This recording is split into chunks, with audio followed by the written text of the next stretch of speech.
오늘 우리에게 주시는 하나님 말씀을 함께 보겠습니다. 요한복음 5장 39절 40절까지 말씀 맞죠? 같이 앞에 화면을 보시고 한 목소리로 함께 읽도록 하겠습니다. 시작.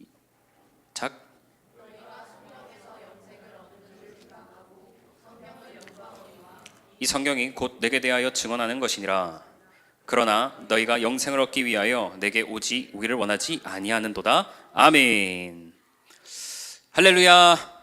네, 옆 사람과 한번 인사합시다. 잘 오셨습니다. 시작. 네, 잘 오셨습니다.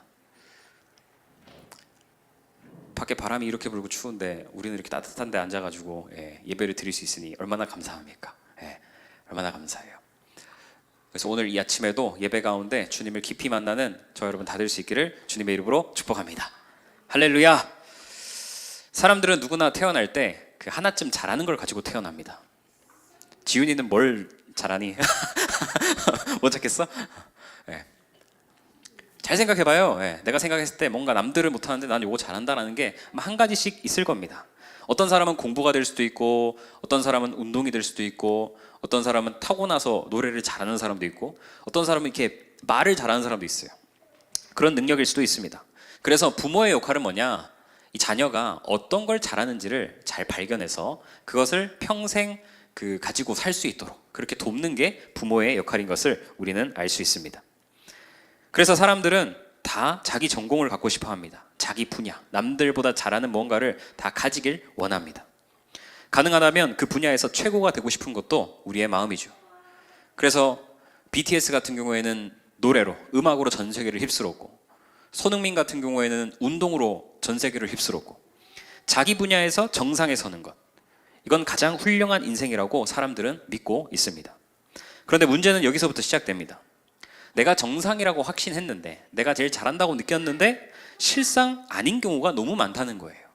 공부를 내가 잘한다고 했지만 막상 유정이가 서울대를 들어가 보면 거기 공부 잘하는 애들 많잖아요. 그러니까 나는 우리 동네에서 제일 잘한다고 해서 갔는데 거기 가니까 또 잘하는 사람이 너무 많은 거예요. 이런 거를 겪을 때가 있습니다. 에드먼 힐러리라는 등산가는요, 에베레스트 산을 등정을 하는데 자기가 봤을 때 가장 높은 봉우리라고 생각하고 등정을 했어요. 그게 사우스 서밋입니다. 8,749m. 거기 딱 올라가고 보고 나니까 정상이라고 믿고 그 봉우리를 정복을 했는데 그 위에 메인 서밋이 따로 하나 더 있는 거예요. 100m 위에 또 다른 봉우리가 있었다는 겁니다.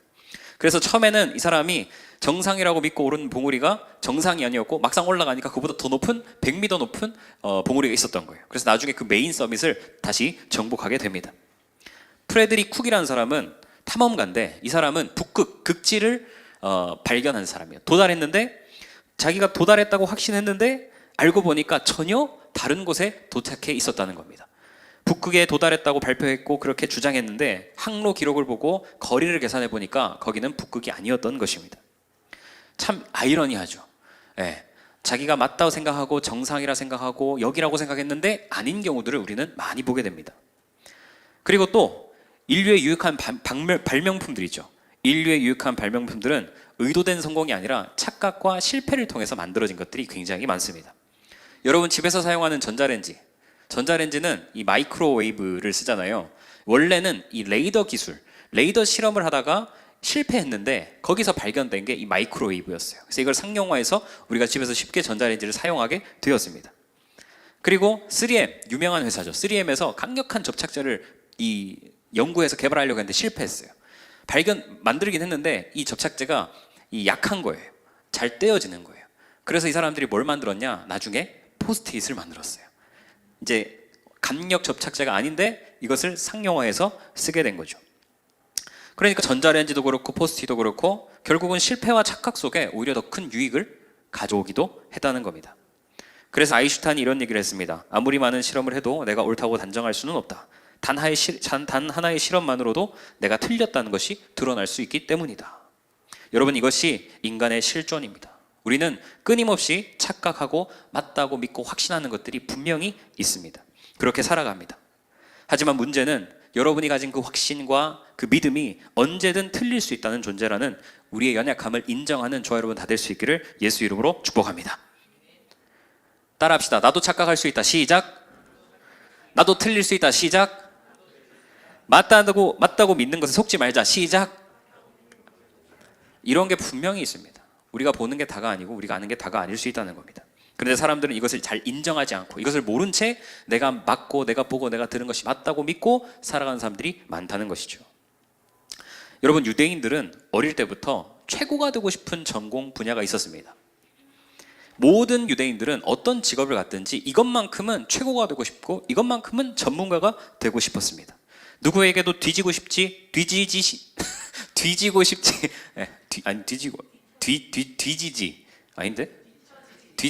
싶지 않은 분야가 있어요. 큰일 났다, 이거 편집하기 어렵겠다. 뒤처지지 않고 싶은 분야가 있었는데 그 분야가 뭘까요?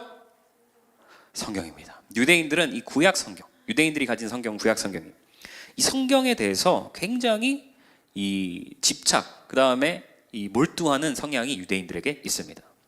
그래서 유대인들은 어릴 때부터 구약 성경을 암송하듯이 읽고 또 읽고 읽고 또 읽고 계속 읽어요.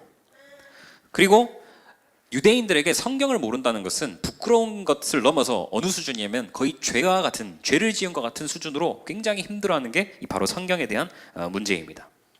그래서 유대인들은 직업은 달라도 배운 학문은 달라도 성경만큼은 모두 다 전문가가 되고 싶어 합니다.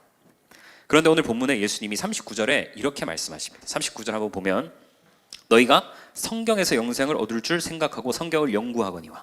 여기서 말한 예수님이 말한 성경은 구약일까요? 신약일까요?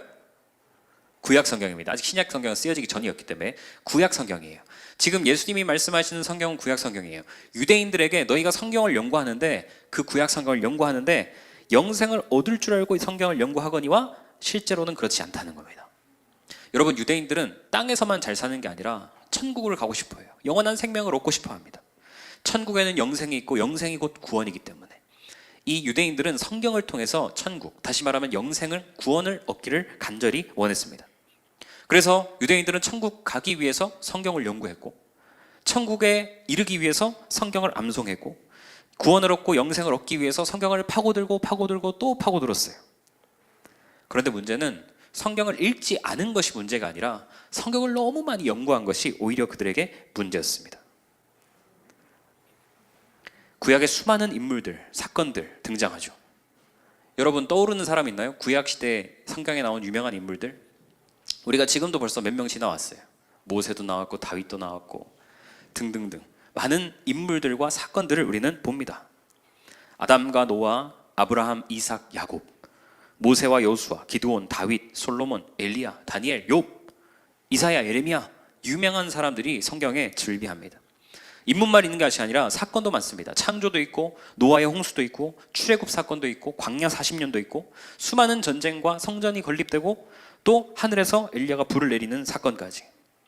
그런데 모든 구약에 등장하는 인물과 사건이 예수님 자신을 증언하는 것이라고 성경이 기록하고 있습니다. 이게 문제예요. 여러분, 구약 성경에는 예수라는 이름이 등장할까요? 안 등장할까요? 안 나옵니다. 구약에는 단 한 번도 예수라는 이름이 한 번도 나오지 않습니다. 그런데 어느 날 갑자기 나사렛 예수라는 사람이 등장해서 너희가 읽은 모든 구약 성경이 다 나를 증언하는 것이다. 그 뒤에 넘겨보세요. 성경이 곧 내게 대하여 증언하는 것이니라. 이게 다 나에 대한 말이야 라는 얘기를 했어요. 그러면 유대인들이 이 얘기를 들었을 때 어떻게 받아들일까요? 오케이 하고 받아들일까요? 아니면 무슨 소리야? 예수라는 이름은 단 한 번도 나오지 않았는데 내가 성경을 얼마나 읽고 또 읽고 암송했는데 너에 대한 얘기는 하나도 없어 라고 말하지 않겠습니까? 그런데 예수님은 40절에 더 충격적인 말씀을 합니다. 그러나 너희가 영생을 얻기 위하여 내게 오기를 원하지 아니하는도다. 영생을 얻기 위해 성경은 읽었지만 영생 얻기 위해 그들이 읽은 성경이 증언하는 예수님에게는 오지 않았다는 사실입니다. 성경은 많이 읽었는데 예수님을 찾아가고 예수님을 보지 못하고 예수님을 믿지 않았다는 말입니다. 성경을 그렇게 연구하고 그들은 성경을 그렇게 연구하고 읽었지만 그들은 영생을 얻지 못했다는 겁니다. 구원을 받지 못했다는 겁니다. 그들이 그토록 가고 싶어 했던 천국에 갈 수 없게 되었습니다. 아이러니하죠. 성경을 그렇게 잘한다고 외치고 믿었던 유대인들, 오히려 성경이 증언하는 예수님께는 오지 않고 그분을 믿지 않았다는 것입니다. 여러분, 이것이 유대인들의 비극이었습니다. 그렇다면 여러분, 질문이 하나 생깁니다. 왜 구약을 그렇게 많이 읽고도 그렇게 깊이 연구하고도 예수님을 찾을 수 없었을까? 오늘 본문에 예수님은 그 이유를 아주 분명하고 단호하게 말씀해주고 있습니다. 여러분, 모든 인간은 영생을 사모합니다. 다 오래 살고 싶어요. 죽기 싫어요. 영원히 살고 싶은 것이 모든 사람의 마음입니다. 그리고 모든 인간은 좋은 데 가고 싶어요. 지옥 말고, 안 좋은 데 말고 좋은 천국 다 가고 싶어 합니다. 그런데 이게 문제입니다. 천국은 사모하지만 예수님은 사랑하지 않는 겁니다. 영생은 원하지만 예수님께는 나아오기 싫은 겁니다. 예수님을 제쳐두고 천국만 원하고 예수님을 제외한 채 영생 구원을 얻기 원한다는 사실입니다. 여러분, 이것이 인간이 가진 간악한 죄성입니다. 제가 예를 들어 볼게요. 집에 청소하고 빨래하고 밥 해줄 여자가 필요해요. 그래서 결혼했습니다. 그런데 정작 그 신부를 사랑하지는 않는 겁니다. 반대로 돈 벌어다 주고 집 해오고 차 해오고 살 수 있게끔 생활비를 줄 수 있는 남자가 필요해서 결혼을 했어요. 그런데 결국은 그 남편은 사랑하지 않는 겁니다. 여러분, 얼마나 끔찍한 관계입니까? 예수님은 바로 인간의 이런 속마음을 정확하게 드러내십니다. 모든 인간은 천국을 원하고 영원히 살고 싶지만 예수님은 원하지 않는다는 얘기입니다. 그래서 40절에 이렇게 말씀하셨어요. 너희가 영생을 얻기 위하여 내게 오기를 원하지 아니하는도다. 영생은 얻기 원하지만 내게 오는 것은 원하지 않는다는 겁니다. 천국은 가고 싶지만 나를 믿고 싶지는 않구나 라는 얘기를 예수님이 직접 하시는 겁니다. 이것이 인간의 타락한 본질이에요. 여러분, 인간은 하나님을 떠나서 자기만의 세상을 만들고 싶었습니다. 자기 세상이 천국이 되길 원했고 그 천국에서 영원히 살기를 사람들은 바라고 원했습니다. 그런데 여러분, 기억하십시오. 하나님을 떠나서는 아무것도 할 수 없어요. 하나님을 떠나서 천국 같은 곳에서 영원히 살고 싶었지만 인간은 결국 하나님을 떠나서는 인간은 아무것도 할 수 없습니다. 그런데도 여전히 천국은 원하면서 하나님은 사랑하지 않고 영생하기를 원하고 구원받기를 원하면서 예수님께 오지 않았습니다. 오늘날은 다를까요, 여러분? 별로 다르지 않습니다. 여러분은 왜 교회에 나옵니까? 하나님을 사랑해서가 아니라, 예수님을 사랑해서가 아니라 내게 맡겨진 직분이 있고 사역이 있고 직책이 있고 여기 와서 찬양하면 좋고 말씀 들으면 재밌고 사람들과 만나고 교제하고 이게 좋아서 오지 않습니까? 예수님은 이 모든 것을 너무나도 정확하게 아십니다. 이것이 타락한 인간의 모습이고 자기중심적인 죄인의 실체입니다. 결국 인간이 죄에 빠지면서 구약에 가득 담긴 예수님에 대한 예언과 예표를 볼 수 없는 소경이 되었고, 그래서 성경을 읽어도 예수님이 보이지 않고 성경을 연구해도 예수님께 나오지 않는 그런 비참한 인생이 되었다는 사실을 여러분 기억해야 합니다. 여러분, 구약 성경 전체는 예수님에 관한 말씀인 줄 믿으시기를 주님의 이름으로 축복합니다. 천지창조부터 창세기부터 말라기까지 구약의 모든 페이지는 앞으로 오실 예수님에 대해 가르치고 있습니다. 그런데 아까도 말했지만 문제가 하나 있다 했죠. 성경에는 예수님이라는 이름이, 구약 성경 이름이 나온다 안 나온다? 나오지 않는다는 거예요. 그런데 어떻게 이게 다 예수님에 대한 얘기입니까? 라고 물을 수 있잖아요. 여러분, 타락한 인간은 성경을 아무리 깊이 연구해도 그 예수님을 발견하기가 쉽지 않습니다. 여러분, 성전에 대한 얘기는 많아요. 구약 성경, 그죠? 제사에 대한 얘기도 굉장히 많습니다. 그런데 어디에도 이분이 예수님이다 라고 이렇게 직접적으로 설명하지는 않습니다. 그런데 예수 믿는 성도라면 알아요. 뭘 아냐? 성막과 제사, 제물과 피, 중보와 속죄, 이런 단어들을 보고 이런 모습을 보면 예수님이 떠올라요, 안 떠올라요? 떠올라요. 그러니까 구약 성경에 예수님의 이름이 직접 적혀 있지는 않지만 예수님의 어떤 역할들이 나와 있습니다. 다시 말하면 구약 성경의 모든 것은 장차 오실 예수님의 이름이 적힌 것이 아니라 예수님의 역할이 적힌 성경인 줄 믿으시기를 주님의 이름으로 축복합니다. 그러니까 구약은 사람을 높이기 위한 책이 아닙니다. 모세가 위대합니다 라는 걸 말하려는 책이 아니고 다윗을 신격화하려는 책도 아닙니다.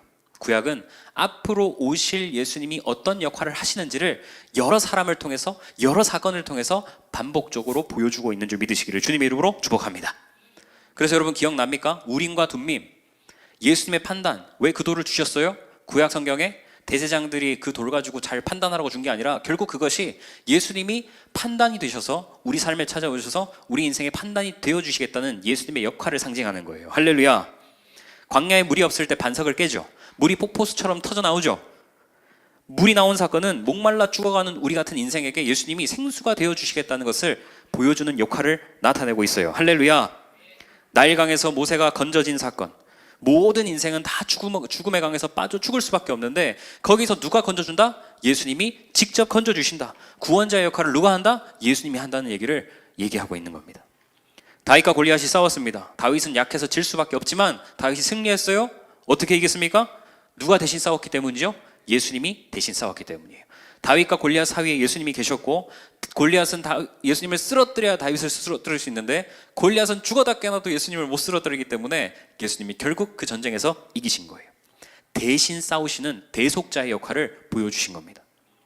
아말렉과의 전쟁에서 여러분, 모세가 손을 들면 이기고 손을 내리면 졌죠. 결국 손을 들어서 이겼습니다. 예수님이 칼과 힘으로 싸우시는 분이 아니라 뭐로? 기도로, 중보하심으로 인생의 전쟁에서 승리하게 하신다는 것을 예수님의 역할을 보여주셨어요. 중보자의 역할을 우리에게 보여주셨습니다. 그리고 지난주에 창세기 첫째 날 빛으로 임하신 예수님께서 앞으로 어둠 가운데 오셔서 모든 어둠을 몰아내시고 빛으로 오시는 그 예수님의 모습을 보여주었습니다. 그러므로 여러분, 39절에 다시 보면 이 성경이 곧 내게 대하여 증언하는 것이라. 구약 성경은 나에 대해서 증언하는 것이다 라고 예수님이 계속해서 말씀하고 계십니다. 여러분 기억해야 됩니다. 구약 성경은요, 사람을 증언하기 위해 쓴 책이 아닙니다. 다윗과 모세를 영웅 만들기 위한 책이 아닙니다. 구약 성경은 예수님이 어떤 분이시며 오셔서 어떤 역할을 하시는 분이시며 그 일을 왜 하시는지를 선명하게 증언하는 책인 줄 믿으시기를 주님의 이름으로 축복합니다. 그러니까 여러분이 구약 성경을 읽는 목적이 지식을 얻는 데 있으면 안 돼요. 이야기가 재밌어서 읽으면 안 되고 정보를 얻기 위해서가 아니라 인격이신 예수님을 만나기 위해 구약 성경을 읽어야 될 줄 믿으시기를 주님의 이름으로 축복합니다. 구약 성경 전체는 오직 예수님만을 증언합니다. 여러분, 아브라함은 아브라함의 인생 동안만 등장해요. 창세기에 나오고 죽으면 끝이 나요. 모세도 다윗도 마찬가지입니다. 각자의 시대마다 각자의 사명을 가지고 그 당시에만 등장하고 사라집니다. 그러나 여러분, 성경 전체를 통틀어서 처음부터 끝까지 지속적으로 계속적으로 주인공으로 등장하시는 분이 있으니 그분이 예수님인 줄 믿으시기를 주님의 이름으로 축복합니다. 그래서 성경을 깊이 연구하면 연구할수록 하나의 결론으로 이렇게 결론이 납니다. 모든 말씀은 예수님에 관한 말씀이구나. 왜 그럴까요? 이유는 단순합니다. 여러분, 사람은 인류를 구원할 구원자의 역할을 감당할 수 없습니다. 인류를 구원할 수 있는 존재가 인간이 아니기 때문입니다. 성경에 등장하는 수많은 인물은 인류를 구원할 수 없어요. 예수님만 모든 사람의 죄를 용서하시고 우리를 구원하실 수 있는 구원자인 줄 믿으시기를 주님의 이름으로 축복합니다. 그러니까 구약에 등장한 아무리 뛰어난 인물도, 아무리 위대한 지도자도, 아무리 도덕적으로 완벽해 보여도 죄인을 구원할 수는 없다는 겁니다. 모든 이름 위에 뛰어나신 예수님 한 분만이 우리의 참된 구원자입니다. 그러니까 예수님은 단순히 좋은 말 또 위대한 성인이 아닙니다. 예수님은 하나님이시고 동시에 우리를 구원할 구원자일 줄 믿으시기를 주님의 이름으로 축복합니다. 그래서 여러분, 구약 성경에 예수님이 어떤 모습으로 오실지, 어떤 사역을 하실지, 얼마나 인간을 불쌍히 여기실지, 그리고 어떻게 구원하실지를 아주 상세하게 기록하고 예언하고 예표하고 있습니다. 그래서 구약 성경은 오실 예수님에 대한 책이고, 신약 성경은 오신 예수님에 대한 책이에요. 자, 따라합니다. 구약 성경은 오실 예수님에 대해 기록한 책이고, 신약은 오신 예수님에 대해 기록한 책이다. 시작!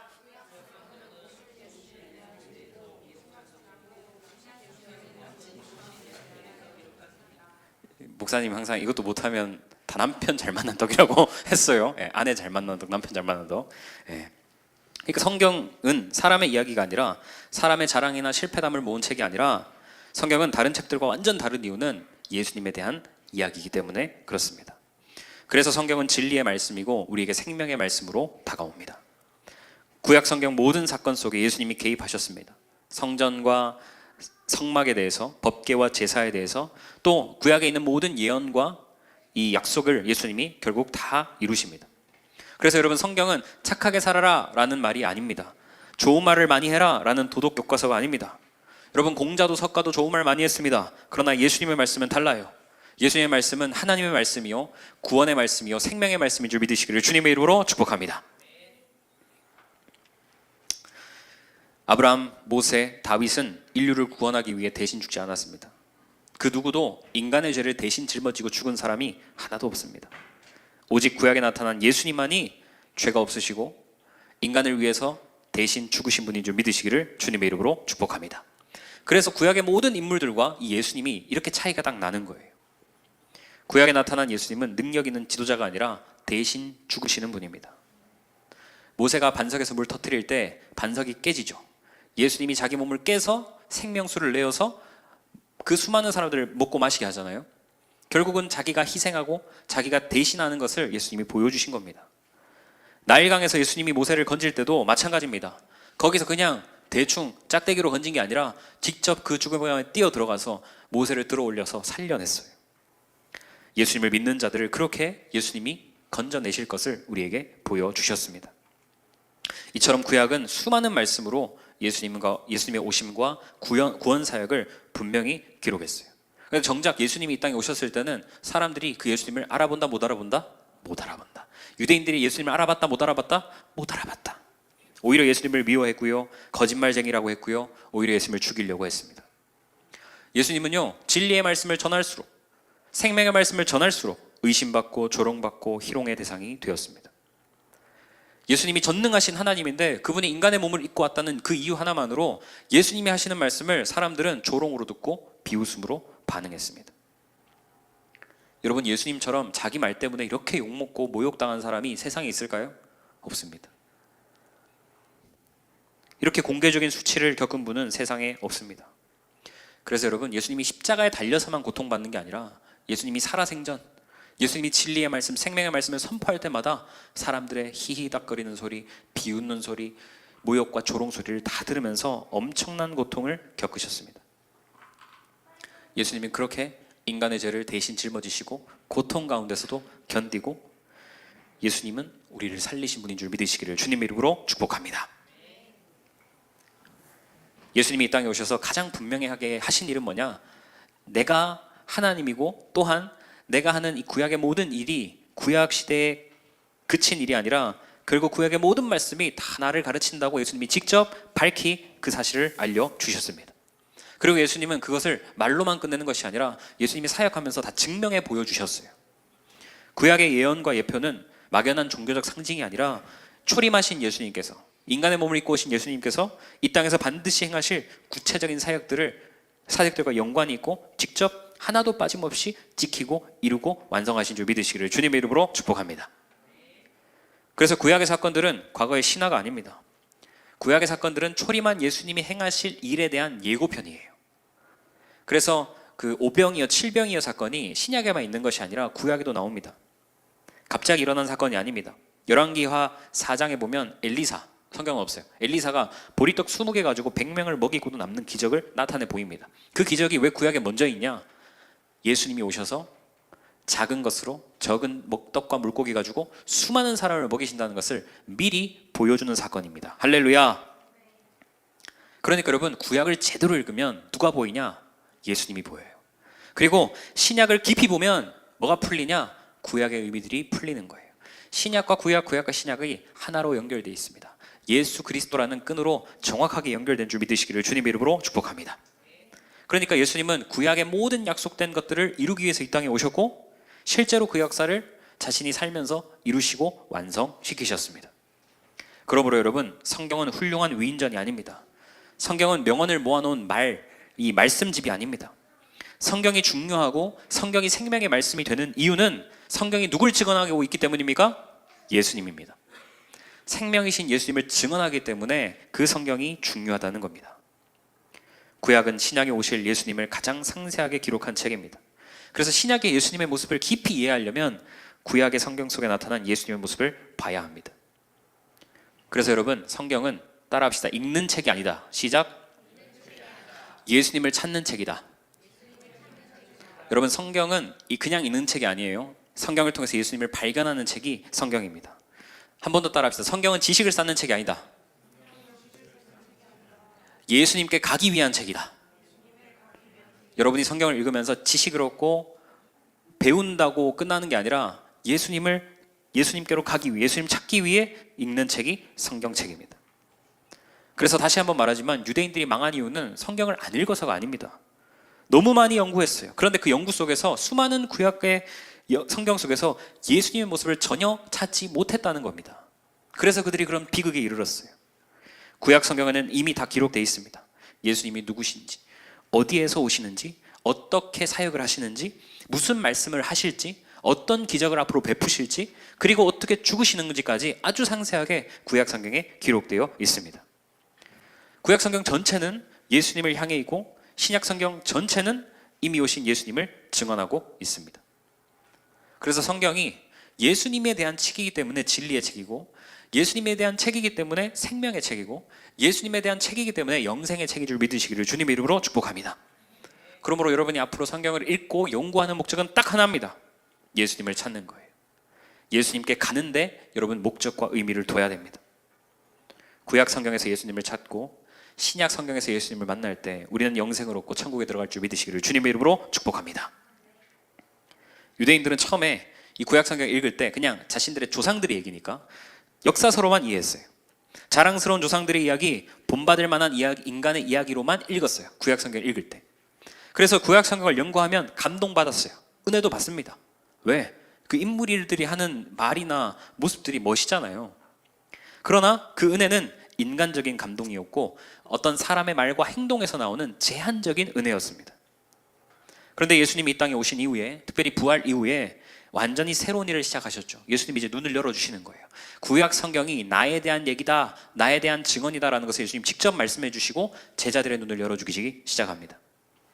구약 성경 전체가 예수님에 관한 글이, 예수님에 대한 글이고 그 사실이 비로소 보이기 시작할 때 제자들이 어땠을까요? 기뻤어요. 구약을 다시 읽으면서 놀라운 사실들을 발견합니다. 이 말씀이 예수님에 대한 말씀이었구나. 이 말씀은 예수님의 사역에 대한 말씀이었구나. 예수님을 경험하고 난 다음에 뒤늦게 보이기 시작했습니다. 그들 가운데 대표적인 인물이 있었는데 그 사람이 누구냐면, 따라합시다. 사도 바울. 시작. 여러분, 바울 목사님은 구약에 정통한 사람이에요. 정통 유대인 출신이기 때문에. 그러니까 바울은 구약에서 예수님을 전혀 보지 못했던 사람 중에 하나였습니다. 예수님을 보지 못하니까 예수 믿는 사람들을 그렇게 잡아 죽인 거예요. 착각한 사람이죠. 자기가 다 구약을 알고 있다 생각했지만 조금도 모르는 착각하게 빠져있던 사람이 바로 바울 목사님이었습니다. 그래서 예수 믿는 자들을 그렇게 열심히 핍박하고 다니던 사람이 바울이었어요. 그런데 그런 골수 유대인이었던 바울에게 은혜가 임합니다. 구약 성경 전체에서 이젠 예수님을 볼 수 있는 눈이 열리기 시작했어요. 그 순간이 찾아왔습니다. 그때부터 구약 성경은 완전히 새로운 말씀으로 보여지기 시작합니다. 모든 구약에 등장한 인물 속에서 예수님의 모습이 보이기 시작했고, 모든 구약의 사건 속에서 예수님의 일하시는 역할이 보여지기 시작했습니다. 그래서 그제서야 그들은 깨닫는 거예요.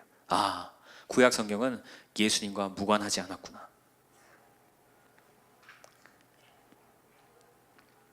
그것이 유대인 신자들에게 가장 큰 기쁨이고 가장 큰 보람이고 가장 행복했던 순간이었습니다. 구약에서 예수님을 찾은 자들은 자연스럽게 예수님에게 나아갔고 예수님을 사랑하고 예수님을 따르게 되었습니다. 여러분, 이것이 구약에서 예수님을 발견한 자들의 복인 줄 믿으시기를 주님의 이름으로 축복합니다. 여러분, 우리는 이 세상에서 살면서 누구나 착각할 수 있습니다. 내가 최고라고 생각하지만 아닐 때가 있고, 내가 맞다 했지만 아닐 때가 있어요. 종교도 착각할 수 있고요, 여러분의 신앙도 착각 속에 할 수도 있고요, 심지어 성경조차 여러분 어쩌면 착각하며 읽었을 수 있습니다. 인물로 사건으로만 봤으면. 우리는 평생 사랑하며 읽어온 이 성경조차 잘못 이해할 수 있는 존재인 것을 인정하는 저와 여러분 되기를 주님의 이름으로 축복합니다. 성경 말씀이 여러분 진리의 말씀이라고 믿고 살았잖아요. 그 말씀이 내 영혼을 구원하지 못하고 오히려 내 영혼을 지옥으로 이끈다면 여러분, 그 성경은 생명의 안내자가 아니라 지옥의 안내자가 될 수도 있습니다. 유대인들이 그랬던 것처럼. 그렇게 구약을 잘 알았는데도 불구하고 비극적인 결말을 맞았고 예수를 부인했고 예수를 죽였어요. 우리도 그렇게 될 수 있다는 생각을 해야 됩니다. 그래서 이제는 성경을 읽는 행위 자체가 중요한 게 아니에요. 가장 중요한 게 아니라 성경을 더 많이 암송하고 연구하는 것보다 더 중요한 것이 있는데, 성경 속에서 예수님을 발견하는 것인 줄 믿으시기를 주님의 이름으로 축복합니다. 구약 성경에서 예수님을 발견한 사람들은 예수님으로 충만한 인생을 살게 되지만, 아무리 성경을 연구해도 예수님을 발견하지 못하는 유대인들처럼 성경을 붙들고 있어도 하나님께 버림받을 수밖에 없는 비참한 인생이 될 수도 있습니다. 그러므로 여러분, 이제는 내가 성경을 가지고 있다고 해서 안심하면 안 됩니다. 내가 성경을 몇 번 읽었다고 해서 안심해서도 안 됩니다.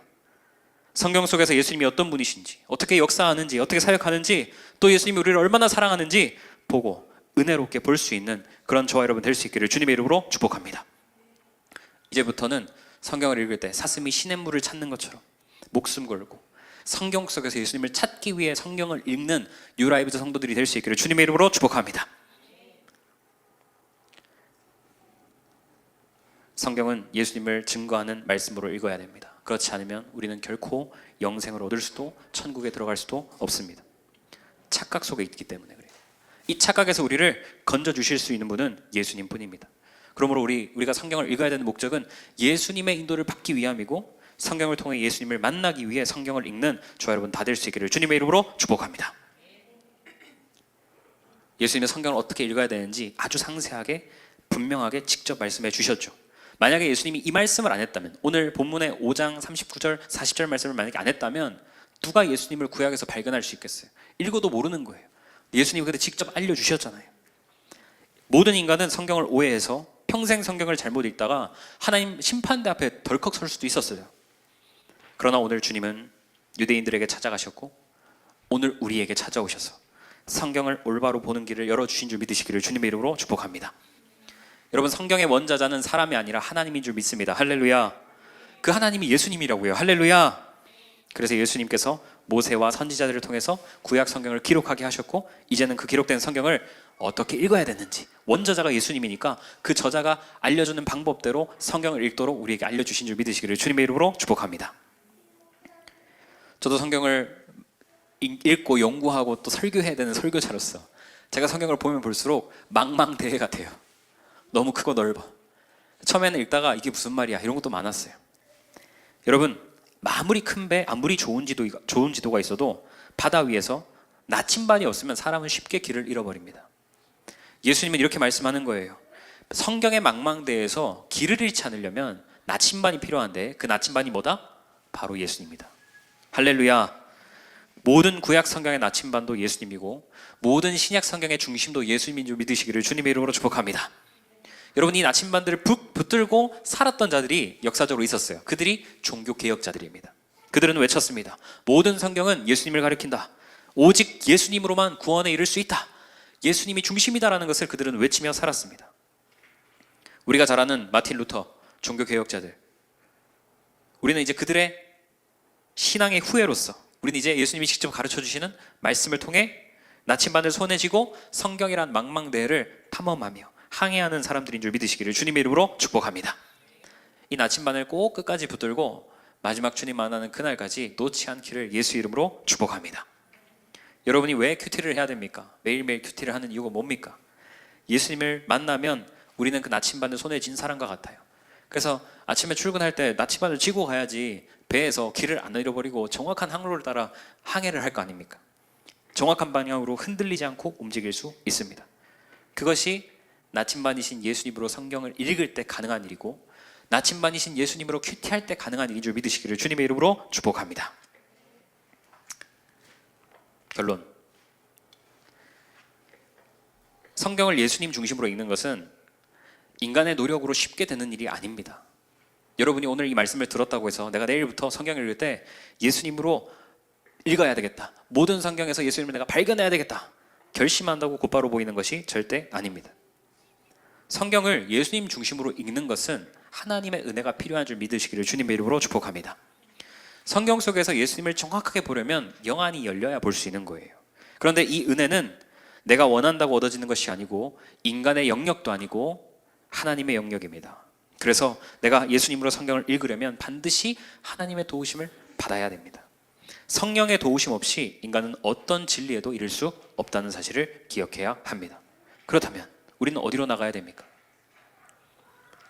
내 결심으로 안 된다면서요. 내 눈으로 안 된다면서요. 은혜가 필요하다면서요. 하나님의 도움, 성령의 도우심이 필요해야 있어야 보인다면서요. 그렇다면 우리는 공동체로 나가야 됩니다. 제가 봤을 때 우리가 목장 모임을 하는 이유 중에 하나도 이 이유가 있습니다. 여러분이 성경을 혼자 붙들고 씨름하면 힘들어요. 근데 함께 질문하고 기도하면 여러분이 목장 모임을 통해서 여러분들의 나눔을 통해서 예수님이 더 분명하고 선명하게 보여질 줄 믿으시기를 주님의 이름으로 축복합니다. 그래서 여러분, 목장 모임에서 이 말씀에서 예수님은 누구십니까? 예수님이 어떻게 일하셨습니까?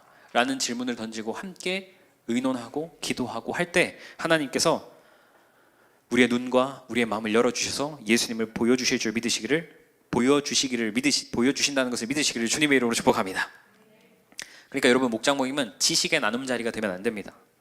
목장 모임은 성령의 조명 아래 예수님을 함께 발견하는 자리가 될 줄 믿으시기를 주님의 이름으로 축복합니다. 유대인들처럼 여러분 똑똑하지 않아도 되고요, 유식하지 않아도 돼요, 연수가 길이지 않아도 됩니다. 그러나 함께 모여서 기도하고 말씀을 보고 함께 고백하고 나가면 하나님이 우리 공동체의 눈을 열어주시고, 그러면 놀라운 일이 일어나는 거예요. 모든 성경에서 예수님이 증거되고 그 예수님이 믿어지고 그 예수님의 말씀이 우리 삶 가운데 살아 역사하고 움직이게 될 줄 믿으시기를 주님의 이름으로 축복합니다. 그래서 목장 모임에 나오는 자는 예수님을 보게 될 것이고, 목장 모임에서 기도하는 자가 예수님을 만나게 될 것입니다. 할렐루야. 그래서 오늘 예배 후에 식사하고 목장 모임 할 때 여러분 이런 마음을 가지고 함께 말씀도 나누고 예수님을 만나는 저와 여러분 다 될 수 있기를 주님의 이름으로 축복합니다.